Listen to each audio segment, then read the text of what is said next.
Friends, welcome to my channel. இன்றைக்கி நம்ம சேனலில் என்ன பார்க்க போகிறோன்னா, கோகுலாஷ்டமிக்காக நம்ம வந்து தட்டை தாங்க பார்க்க போகிறோம். அதுக்கு தேவையான பொருள்லாம் எடுத்து வச்சுருக்கேன். 2 ஸ்பூன் கடலைப்பருப்பு ஊற வச்சு வச்சுருக்கேங்க. பெருங்காயத்தூள் 1/4 கப் பொட்டுக்கடலை மாவு வச்சுருக்கேன். 1 கப் பச்சரிசி மாவு வச்சுருக்கேன். மிளகாய்த்தூள், உப்பு, வெண்ணெய், மஞ்சத்தூள் 1/4 ஸ்பூன், எள்ளு, கருப்பு எள்ளு, கருவேப்பிலை வச்சுருக்கேன். வாங்க இப்போ நம்ம எப்படி செய்யலாம்னு பார்க்கலாம். நம்ம எடுத்து வச்சுருக்கிறதெல்லாம் இந்த பேசனில் போட்டுக்கலாங்க.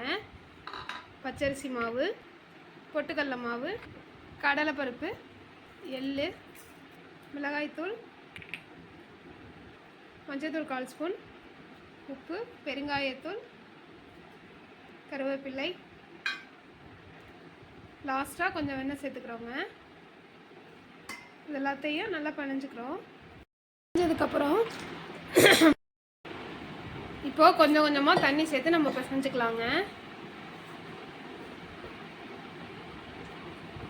இந்த மாதிரி கொஞ்சம் கொஞ்சமாக தண்ணி சேர்த்து பிசைஞ்சுக்கோங்க. இப்போ பிசைஞ்சிட்டோங்க, நம்ம தட்டிக்கலாம். அதை இப்போ இந்த பேப்பரில் கொஞ்சம் எண்ணெய் தடவிக்கலாம்.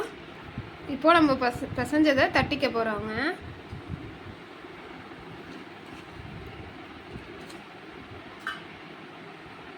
இந்த மாதிரி தட்டிக்கோங்க.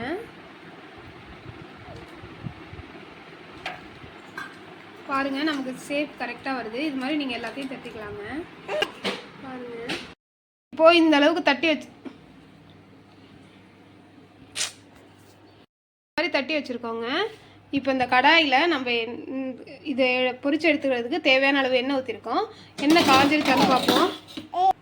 அடுப்பை மீடியம் ஃப்ளேமில் வச்சுட்டு ஒன்று ஒன்றா போட்டுக்கலாங்க. இப்போ இது எல்லாத்தையும் எண்ணெயில் போட்டு பொரிச்சு எடுத்துட்டோங்க. தட்டை அவ்வளோதாங்க. 1 கப்புக்கு இவ்வளோ தட்டை வந்திருக்குங்க. நீங்களும் ட்ரை பண்ணி பாருங்கள். தேங்க்ஸ் ஃபார் வாட்சிங்.